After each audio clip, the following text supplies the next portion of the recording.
നമസ്കാരം. നമസ്തേ. ഇപ്പം U D എഫിൻ്റെ ഭരണത്തിൻ്റെ റിസൾട്ട് വന്നു. യു ഡി എഫാണ് ഭരിക്കാൻ പോകുന്നത്. 102ഓളം സീറ്റുമായിട്ട് യു ഡി എഫ് വലിയ തരത്തിൽ മുന്നേറ്റം നേരിട്ടിട്ടുണ്ട്. അപ്പം ഇങ്ങനെയൊക്കെ വരുമ്പോഴും എൽ ഡി എഫ് സർക്കാരിൻ്റെ കാലത്ത് ഒരുപാട് പ്രശ്നങ്ങൾ നേരിട്ടു. രണ്ടാം പിണറായി സർക്കാർ നേരിട്ട ഏറ്റവും വലിയ പ്രശ്നമാണ് പോലീസിനിടയിൽ കാവ്യവൽക്കരണം നടന്നു. പോലീസിനെ നിയന്ത്രിക്കാൻ പറ്റുന്നില്ല. ആനി രാജ പോലും പലപ്പോഴും രൂക്ഷമായിട്ട് വിമർശിച്ചൊരു സംഭവമാണിത്. പോലീസ് ആർ എസ് എസിൻ്റെ കൺട്രോളിലാണ് പോലീസ് എന്നുള്ളത് ആനി രാജ പരസ്യമായിട്ട് പറഞ്ഞിട്ടുണ്ട്. അപ്പം നമുക്കറിയാം, പലപ്പോഴും പല വിവാദങ്ങളിലും കേരള പോലീസ് പോയി പെട്ടിട്ടുണ്ട്. അതുമാത്രമല്ല, പല കളക്ടർമാരും അഡ്മിനിസ്ട്രേറ്റീവ് ലെവലിൽ പോലും ഗവൺമെൻറ്റിനെതിരെ, നമ്മൾ കേട്ടുകേൾവിയില്ലാത്ത സംഭവമാണ്, ഗവൺമെൻറ്റിനെതിരായിട്ട് രംഗത്ത് വരുന്നു. ഗവൺമെൻറ്റിനായിട്ട് പരസ്യമായിട്ട് ഇപ്പോൾ ഇന്നലെ പോലെ ഒരു പോസ്റ്റർ ഇറക്കിയെന്ന ഒരു കളക്ടർ. അപ്പം ഇത്തരത്തിൽ വലിയ തരത്തിൽ അഡ്മിനിസ്ട്രേറ്റീവ് തെറ്റിപ്പോകുന്നു, മറുവശത്ത് പോലീസിനെ നിയന്ത്രിക്കാൻ പറ്റാണ്ടാവുന്നു. അപ്പോൾ യു ഡി എഫ് സർക്കാർ നേരിടാൻ പോകുന്ന ഏറ്റവും വലിയൊരു പ്രശ്നം ഇതായിരിക്കില്ലേ? ഇതിനെ നേരിടാൻ യു ഡി എഫിന് പറ്റുമോ ഇല്ലയോ? എങ്ങനെയാണ് ഒരു വിഷയത്തെ വിശകലനം ചെയ്യുന്നത്? ഫവാസ് പറഞ്ഞത് ശരിയാണ്. കേരളത്തിലെ ഭരണ സംവിധാനം ആകെ തകർന്നു പോയിരിക്കുന്നു. അതാണ് കേരളത്തിലെ ഈ പിണറായി വിജയൻ സർക്കാരിന്റെ ഏറ്റവും വലിയ ഒരു ഒരു കേരളത്തോട് ചെയ്ത ഏറ്റവും വലിയ ഒരു ചതിയെന്ന് ഞാൻ പറയും. എന്തെന്നാൽ പോലീസിൽ ജനങ്ങൾക്ക് വിശ്വാസം നഷ്ടപ്പെട്ടിരിക്കുന്നു. ഇപ്പോ ഇടതുമുന്നണിയിലെ തന്നെ ഒരുപാട് ഘടകകക്ഷികൾ ഇപ്പോ ഫവാസ് പറഞ്ഞതുപോലെ ഒരു ഭാഗത്ത് പറയുന്നു പോലീസിന് കാവ്യവൽക്കരണം എന്ന് പറയുന്നു. മറ്റൊരു വിഭാഗം പറയുന്ന പോലീസിൽ റാഡിക്കൽ ഇസ്ലാമിസ്റ്റ് ഗ്രൂപ്പുകൾ ഉണ്ടെന്നും പച്ച വെളിച്ചം എന്നൊക്കെയുള്ള വാർത്തകൾ ആരോപണങ്ങൾ മറ്റൊരു ഗ്രൂപ്പ് ഉണ്ടാക്കുന്നു. നിഷ്പക്ഷത എന്നുള്ളത് പോലീസിന് നഷ്ടപ്പെട്ടോ എന്നുള്ളത് ആ ഒരു കാര്യത്തിൽ വിവിധ വിഭാഗങ്ങൾ തമ്മിൽ യോജിപ്പുണ്ടെന്നാണ് എനിക്ക് തോന്നുന്നത്. കാരണം അത് ഏത് ഗ്രൂപ്പിലോട്ടാണെങ്കിലും പോലീസ് ആരുടെയും ചട്ടുകമാവാൻ പാടില്ല. ഏറ്റവും എനിക്ക് തോന്നുന്ന പോലീസിനെ കുറിച്ച് ഇപ്പൊ കേരള പോലീസിനെ കുറിച്ച് പറയുമ്പോൾ ഈ ആലപ്പുഴയിൽ മുഖ്യമന്ത്രിയുടെ ഒരു വാഹന വ്യൂഹം കടന്നു പോകുമ്പോൾ അവിടെ പ്രതിഷേധിച്ച ചെറുപ്പക്കാരൻ തോമസ്, ഇന്ന് അദ്ദേഹം ആലപ്പുഴ MLA ആണ്. അദ്ദേഹത്തിനെ പോലീസ് മുഖ്യമന്ത്രിയുടെ അംഗരക്ഷകർ ഇറങ്ങിയിട്ട് ഒരു കരിങ്കൊടി കാണിച്ചതിന്റെ പേരിൽ മർദ്ദിക്കുന്ന, അതിനുശേഷം മുഖ്യമന്ത്രി അതൊരു സേവന പ്രവർത്തനം രക്ഷാപ്രവർത്തനമായിട്ട് ചിത്രീകരിച്ചുകൊണ്ട് മുഖ്യമന്ത്രിയുടെ പ്രസ്താവന വരുന്നു. പല തലങ്ങളിൽ പോലീസിന്റെ വിശ്വാസ്യത നഷ്ടപ്പെട്ടു. എൻ്റെ വിലയിരുത്തലിൽ ഈ സർക്കാർ അധികാരത്തിൽ നിന്നും പുറത്തു പോകാനുള്ള ഏറ്റവും പ്രധാനപ്പെട്ട കാരണം പോലീസ് കാര്യക്ഷമമല്ലാതായതാണ്. ലോക്കപ്പ് മർദ്ദനം, CCTVയിൽ പെട്ട വിഷയങ്ങളൊക്കെ വലിയ വിവാദമായിരുന്നില്ലേ? അതെ, നിരപരാധികളായിട്ടുള്ള പല ആൾക്കാരെയും പോലീസ് കസ്റ്റഡിയിലെടുത്ത് അവരെ മർദ്ദിക്കുന്നത്, അങ്ങനത്തെ ആരോപണം ഉന്നയിച്ചിരിക്കുന്ന പലതും CPM-കാർ തന്നെ ഉന്നയിച്ചിട്ടുണ്ട്. പത്തനംതിട്ട ജില്ലയിൽ നിന്ന് അങ്ങനെ ഒരു ആരോപണം വന്നപ്പോൾ ആരോപണം ഉന്നയിച്ച ആൾ CPM-ന്റെ നേതാവായിരുന്നു. അവിടുത്തെ LC സെക്രട്ടറി എന്തോ ആയിരുന്നു അദ്ദേഹം. അതുപോലെ DYFI SFI നേതാക്കന്മാര് ഈ ആരോപണം ഉന്നയിച്ചിട്ടുണ്ട്. ഇതെല്ലാം കൂടെ ചേർത്ത് വായിക്കാൻ കേരളത്തിലെ മാധ്യമങ്ങൾ ശ്രമിച്ചിട്ടില്ല. അതുകൊണ്ടാണ് ആ ഒരു വിഷയം ഇപ്പൊ എനിക്ക് വലിയ ഒരു ജനശ്രദ്ധയിലോ അല്ലെങ്കിൽ വലിയ പ്രതിപക്ഷത്തിന്റെ വലിയൊരു ഫോക്കസ് ഏരിയയായിട്ട് മാറാതിരുന്നത്. എൻ്റെ ഒരു ഓർമ്മയിൽ 1980-കളിലോ 90-കളിലോ ഇപ്പൊ നായനാർ, കരുണാകരനും ആന്റണിയും ഒക്കെ കേരളത്തിലെ കോൺഗ്രസ് നേതാക്കന്മാരായിരുന്ന കാലഘട്ടത്തിൽ ക്രമസമാധാനത്തിലെ ഒരു ചെറിയ തകർച്ച പോലും അവിടെ വലിയ ചർച്ചാ വിഷയമായിരുന്നു. ആ ഒരു കാലഘട്ടത്തിൽ ഒരുപക്ഷെ കാലഘട്ടം മാറിയതുകൊണ്ടായിരിക്കാം അത്ര വലിയ, അത് കുറച്ച് ദിവസങ്ങൾ മാത്രം ചർച്ചയിലേക്ക് വന്നിട്ട് അത് പിന്നീട് അങ്ങ് മാഞ്ഞു പോകുമായിരുന്നു.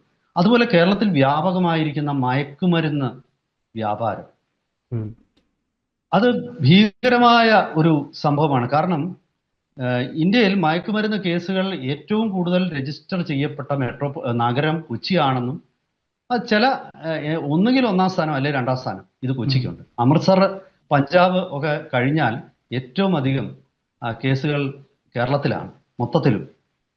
അപ്പൊ പലപ്പോഴും പരമ്പരാഗതമായിട്ട് നമ്മൾ പറയുന്ന ഒരു കാര്യമുണ്ട്, കേരളത്തിൽ എല്ലാ കേസും രജിസ്റ്റർ ചെയ്യും, വേറെ സംസ്ഥാനങ്ങളിൽ അങ്ങനെ രജിസ്റ്റർ ചെയ്യില്ല. അതൊന്നും ശരിയല്ല എന്നാണ്. കാരണം കേരളത്തിൽ രജിസ്റ്റർ ചെയ്യപ്പെട്ടിരിക്കുന്ന കേസുകളെല്ലാം തന്നെ ഗൗരവ സ്വഭാവമുള്ള കേസുകളാണ്. അത്തരം കേസുകളുടെ എണ്ണം വെച്ചിട്ടാണ് ഇത്തരം പഠനങ്ങൾ പുറത്തു വന്നിരിക്കുന്നത്. ഇത് നാഷണൽ ക്രൈം റെക്കോർഡ്സ് ബ്യൂറോ പോലും, അതുപോലെ കേരളത്തിലെ മുൻ എക്സൈസ് കമ്മീഷണറായിട്ടിരുന്ന ഋഷിരാജ് സിംഗ് ഇത് സമ്മതിച്ചിട്ടുണ്ട്. അദ്ദേഹം പരസ്യമായിട്ട് പ്രസ്താവന നടത്തിയിട്ടുണ്ട്. പിന്നെ അതിനുശേഷം കമ്മീഷണറായിട്ടിരുന്ന ചന്ദ്രശേഖരൻ, അദ്ദേഹം ഇത് പറഞ്ഞിട്ടുണ്ട്. ഈ കൊച്ചിയിലെ ജയിലിൽ കിടക്കുന്ന ആൾക്കാരെ നിങ്ങൾ നോക്കിയാൽ അത് മലയാളികളോ ഇന്ത്യക്കാരോ അല്ല, തെക്കേ അമേരിക്ക തൊട്ടുള്ള ആൾക്കാരുണ്ട്.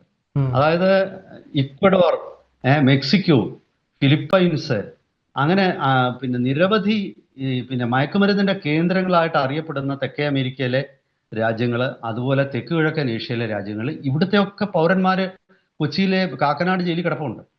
അത് വിയൂർ, കാക്കനാട്, ഈ രണ്ട് ജയിലുകൾ, ഈ കാക്കനാട് ജയിലിൽ കൊടിസുനി അല്ല, വേറെ ഒരുത്തനുണ്ട്, ഒരു ദിലീപ് കേസിലെ പൾസർ സുനി. ഈ പൾസർ സുനി എന്ന വ്യക്തിയെ അവിടെ കാക്കനാട് ജയിലിൽ ഇട്ടപ്പോൾ നമ്മൾ ഞാനിപ്പോ ചിരിക്കുന്നുണ്ടെങ്കിൽ അത് ചിരിക്കാനുള്ള ഒരു കാര്യമല്ല. അയാളെ ഈ കാക്കനാട് പിന്നെ ജയിലിൽ നിന്ന് മാറ്റണം എന്ന് പറഞ്ഞ് കേരള ഹൈക്കോടതിക്ക് ഒരു അപേക്ഷ കൊടുത്തു. അതിന്റെ കാരണം ഈ വിദേശ തടവുകാർ പുള്ളിയെ ശാരീരികമായിട്ട് ഉപദ്രവിക്കുന്നു എന്നുള്ളത്. അത് കൂടുതൽ അശ്ലീലം പറയണ്ട എന്നുള്ളതുകൊണ്ട് ഞാൻ ഏത് രീതിയിലാണ് ഉപദ്രവം എന്ന് ഞാൻ പറയുന്നില്ല. ആ ശാരീരിക ഉപദ്രവം ലൈംഗിക അതിക്രമമാണ്. അതായത് ലൈംഗികാതിക്രമ കേസിൽ ശിക്ഷിക്കപ്പെട്ട്, ഒരു സ്ത്രീകൾക്കെതിരെയുള്ള കേസിൽ ശിക്ഷിക്കപ്പെട്ട് ജയിലിൽ വന്ന ആള് അവിടുത്തെ അയാളെക്കാൾ വലിയ കൊടും കുറ്റവാളികൾ, വിദേശത്തുനിന്ന് വരുന്ന കുറ്റവാളികളെ പേടിച്ചിട്ട് അയാൾ അവിടുന്ന് ജയിലിൽ മാറാൻ അപേക്ഷ കൊടുക്കുകയും കോടതി അനുവദിക്കുകയും ചെയ്തു. കാരണം മെഡിക്കൽ പരിശോധനയിൽ അത് പറഞ്ഞത് സത്യമായിരുന്നു. അത്തരം സ്ഥിതിവിശേഷം പല ജയിലുകളിലും നിലനിൽക്കുന്നുണ്ട് കേരളത്തിൽ. അത്ര മോശമായിട്ടുള്ള, അതായത് കേരളത്തിൽ പിടിക്കപ്പെടുന്ന മയക്കുമരുന്ന് ഇന്ത്യയിൽ കാണുന്ന കഞ്ചാവോ ഒന്നും മാത്രമല്ല, കഞ്ചാവോ ഓപ്പിയം ഇതൊന്നുമല്ല. കൊച്ചിയിൽ നിന്നും പിടിക്കപ്പെട്ട, നിരവധി തവണ പിടിക്കപ്പെട്ടിരിക്കുന്ന, ഒന്ന് രാസലഹരി, MDMA പോലുള്ള രാസലഹരി, അടുത്തത് കൊക്കൈനാണ്. കൊക്കൈന് ഇന്ത്യയിലല്ല, ഏഷ്യയിൽ തന്നെ ഇല്ല. അത് ദക്ഷിണ അമേരിക്കയിൽ നിന്നാണ്, സൗത്ത് അമേരിക്കയിൽ നിന്ന് വരുന്നൊരു സാധനമാണ്.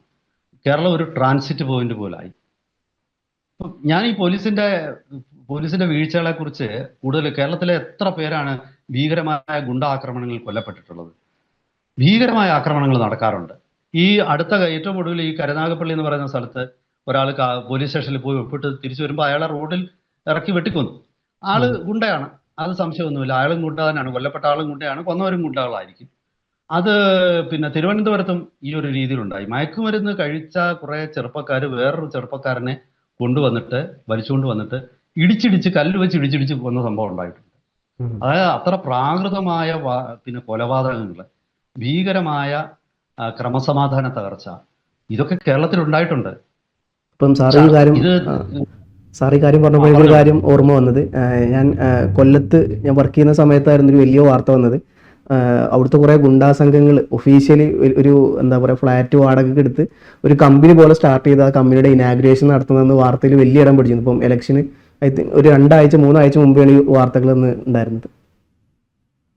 അല്ല, പലപ്പോഴും കേരളത്തിലെ പ്രമുഖ ഗുണ്ടകള് അവരുടെ പിറന്നാൾ ആഘോഷങ്ങൾ കേക്ക് മുറിച്ച്, വാള് വെച്ച് കേക്ക് മുറിച്ച് പിറന്നാൾ ആഘോഷങ്ങൾ നടത്തുന്ന ഫോട്ടോകൾ പലതും നമ്മുടെ സോഷ്യൽ മീഡിയയിലൊക്കെ ധാരാളം ഉണ്ട്. അതൊന്നും ഒരു അതിശയമല്ല, അല്ലെങ്കിൽ അതൊന്നും ഒറ്റപ്പെട്ട സംഭവങ്ങളല്ല, അതൊക്കെ നിരന്തരം നടക്കുന്ന സംഭവങ്ങളാണ്.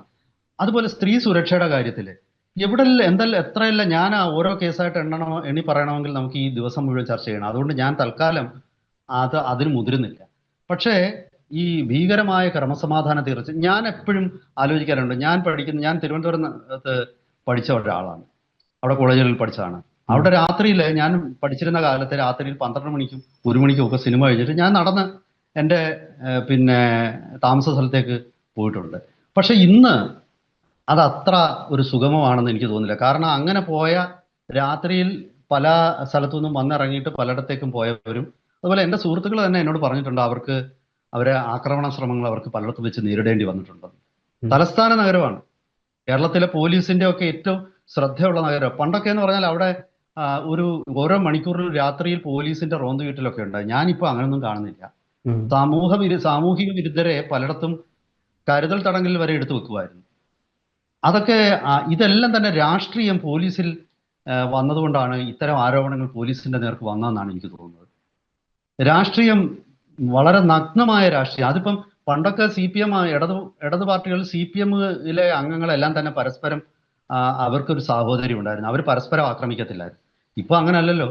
നവീൻ ബാബു എന്നുള്ള പിന്നെ ADM കണ്ണൂർ ജോലി ചെയ്യുമ്പോൾ അയാളെ കൊന്നതാണോ ആത്മഹത്യ ചെയ്തതാണോ ഇന്നും തിരിച്ചറിയാൻ പറ്റിയിട്ടില്ല. പക്ഷെ PP ദിവ്യ എന്ന CPM നേതാവാണ് ആരോപണത്തിന്റെ മുൾമുനയിൽ നിൽക്കുന്നത്. അത് നിഷേധിക്കാൻ പറ്റില്ല. ഇത്തരം സംഭവങ്ങൾ, അതായത് കൂടുതൽ സ്വാധീനവും ശക്തിയുള്ള പാർട്ടി നേതാക്കന്മാർ കുറഞ്ഞ ശക്തിയുള്ള പാർട്ടി നേതാക്കന്മാരെ വിഴുങ്ങുന്ന ഒരു പദ്ധതിയും രണ്ടാം പിണറായി സർക്കാരിന്റെ കാലത്ത് തുടങ്ങി വെച്ചിട്ടുണ്ട്. അതായത് ഇവിടെ CPM ആയാൽ പോലും നിങ്ങൾക്ക് രക്ഷയില്ല. നിങ്ങൾ ചിലപ്പോൾ പ്രത്യേക ഗ്രൂപ്പിൽ പെടണം. ഈ പി ശശിയൊക്കെ പോലുള്ള ആൾക്കാർ സ്ത്രീകൾക്കെതിരെ അതിക്രമം നടന്നു എന്ന വ്യക്തമായ CPM-ന്റെ മുൻ സംസ്ഥാന കമ്മിറ്റി അംഗമായ CKP പത്മനാഭൻ ഉന്നയിച്ച ആരോപണത്തിലാണ് അദ്ദേഹം പുറത്തു പോയത്. എന്നിട്ട് അദ്ദേഹം തിരിച്ചു വന്നു. നമ്മൾ സമയം തീരാറായി, അതുകൊണ്ട് ഞാൻ തൽക്കാലം നിർത്തുകയാണ്. ഒരു കാര്യമോട് ഞാൻ പറയും, ഇത് പോലീസിൽ മാത്രമല്ല, ബ്യൂറോക്രസിയിൽ അശോക് അല്ലെങ്കിൽ പ്രശാന്ത്, അത് അവരെ പോലെയൊക്കെയുള്ള യുവ IAS ഓഫീസർമാരെ, സീനിയർ IAS ഓഫീസർമാരെ, ഇവരെല്ലാം തന്നെ സർക്കാരിനെതിരെ പരസ്യമായിട്ട് രംഗത്ത് വന്നു. ഇതുപോലൊരു അവസ്ഥ മുമ്പുണ്ടായതായിട്ട് ഞാൻ കണ്ടിട്ടില്ല. IAS-കാർക്കിടയിൽ തന്നെ സീനിയേഴ്സും ജൂനിയേഴ്സും തമ്മിൽ പരസ്പരം ചെളിവാരി എറിയും. ഇതൊക്കെ എന്താണ് സംഭവിക്കുന്നത്? അവരുടെ പരാതികൾക്കും പ്രശ്നങ്ങൾക്കും പരിഹാരം കാണാനുള്ള ഒരു ശക്തി കേന്ദ്രം ഇവിടെ ഇല്ല. അത്രയേ ഉള്ളൂ, വേറെ കാര്യമൊന്നുമില്ല. കാരണം അവർക്ക് നിലനിൽക്കാൻ പറ്റുന്നില്ല. അവർക്ക് ഈ ഒന്നും ചട്ടപ്പടിയല്ല നടക്കുന്നത്. കൃത്യമായിട്ട് പ്രോട്ടോകോൾ അനുസരിച്ച് കാര്യങ്ങൾ ചെയ്താൽ ആർക്കും പരാതിക്കും, ഇനി പരാതിപ്പെട്ടാലും പരാതിപ്പെടട്ടെ, അതൊക്കെ സ്വാർത്ഥ താല്പര്യമാണെന്ന് ജനത്തിനും മനസ്സിലാവും. എല്ലാ പ്രോട്ടോകോളുകളും തെറ്റിക്കുകയും എല്ലാ നോംസും തെറ്റിക്കുകയും ചെയ്യുമ്പോഴാണ് അത് എന്തിനു വേണ്ടിയാണ് തെറ്റിക്കുന്നത്? അത് സ്വാർത്ഥ ലാഭത്തിന് വേണ്ടി. റിട്ടയർ ചെയ്ത ഉദ്യോഗസ്ഥന്മാർക്കൊക്കെ നിയമനമാണ് കേരളത്തിന്റെ പല പൊതുമേഖലാ സ്ഥാപനങ്ങളിൽ. ഇതൊക്കെ പുതിയ സർക്കാർ എങ്ങനെ നേരിടുമെന്നുള്ളതാണ് എൻ്റെ ഒരു സംശയം. അതായത് പഴയ കോൺഗ്രസ് നേതാക്കന്മാർക്ക് ഒരു രീതിയുണ്ട്, ഈ ഇടതുപക്ഷത്തിനെ അങ്ങ് കയറൂരി വിടും. അതേ രീതിയിൽ ഇത്തരം പോലീസിലെയും അതുപോലെ ബ്യൂറോക്രസിയിലെയും അതുപോലെ മറ്റു ഉദ്യോഗസ്ഥ വൃന്ദത്തിലെയും ഈ പറഞ്ഞ രീതിയിലുള്ള അധികാരം മാനിപ്പുലേറ്റ് ചെയ്യുന്ന ഇടത് നേതാക്കന്മാരെ തൽസ്ഥാനങ്ങളിൽ തുടരാൻ അനുവദിച്ചാൽ ഈ ഭരണമാറ്റത്തിന്റെ പ്രയോജനം ഇല്ലാതാവുകയും ഇവരുടെ സ്വാർത്ഥ താല്പര്യങ്ങളുടെ ഇവരുടെ അട്ടിമറികളും മൂലം ഈ സർക്കാർ 2 കൊല്ലത്തിനുള്ളിൽ ഈ 102 ഭൂരിപക്ഷമൊന്നും അങ്ങനെ വലിയതായിട്ട് കാണണ്ട, 2 കൊല്ലത്തിനുള്ളിൽ നേരെ താഴോട്ട് വരും എന്ന് തന്നെയാണ്. കാരണം അവിടെ എടുക്കുന്ന ഓരോ തീരുമാനങ്ങളും ചോർത്തി പുറത്തു കൊടുത്ത്, മാധ്യമപ്രവർത്തകനായിട്ട് ജോലി ചെയ്തിട്ടുള്ള എനിക്കറിയാം അത് ആരൊക്കെയാണ് ചെയ്യുന്നത്. അങ്ങനെ ചോർത്തി കൊടുത്ത് കൃത്യമായിട്ടും സർക്കാരിനെ അട്ടിമറിക്കും. അതിനുള്ള മുൻകരുതൽ പുതുതായിട്ട് വരുന്ന മുഖ്യമന്ത്രി, അത് ആരായാലും ശരി, രമേശ് ചെന്നിത്തല ആയാലും VD സതീശനായാലും KC വേണുഗോപാലായാലും, അവരത് ചെയ്തില്ലെങ്കിൽ കോൺഗ്രസിന്റെ കാര്യം പോക്കായിരിക്കും എന്നാണ് എനിക്ക് പറയാനുള്ളത്. ഈ പുതുതായിട്ട് വരുന്ന സർക്കാർ ഈ ഭരണകൂടത്തെ ഇൻഫിൽട്രേറ്റ് ചെയ്തിരിക്കുന്ന ഈ ഇടത് സ്വാർത്ഥ താല്പര്യക്കാരായിട്ടുള്ള ഒരു സംഘം ഉദ്യോഗസ്ഥരെയും അതുപോലെ പോലീസിനെയും ജനങ്ങൾക്ക് ഉപയോഗപ്രദമായിട്ടുള്ള ഒരു ഗ്രൂപ്പായിട്ട് മാറ്റിയെടുത്തില്ലെങ്കിൽ മുകളിൽ മാറിയോണ്ട് കാര്യമൊന്നുമില്ല. സംഭവം പഴയതുപോലെ തന്നെ തുടരും. ഇതാണ് എനിക്ക് തോന്നുന്നത്. ഈ സമയപരിമിതി മൂലം ഞാൻ തൽക്കാലം കൂടുതൽ വിശദാംശങ്ങളിലേക്ക് കടക്കുന്നില്ല. വരും ദിവസങ്ങളിൽ നമുക്ക് ഇതിന്റെ ഓരോ ഡിപ്പാർട്ട്മെന്റ് വൈസായിട്ടുള്ള ഇവിടെ സംഭവിക്കുന്ന കാര്യങ്ങളെക്കുറിച്ച് നമുക്ക് ചർച്ച ചെയ്യാം. അതുവരെ എല്ലാവർക്കും നമസ്കാരം.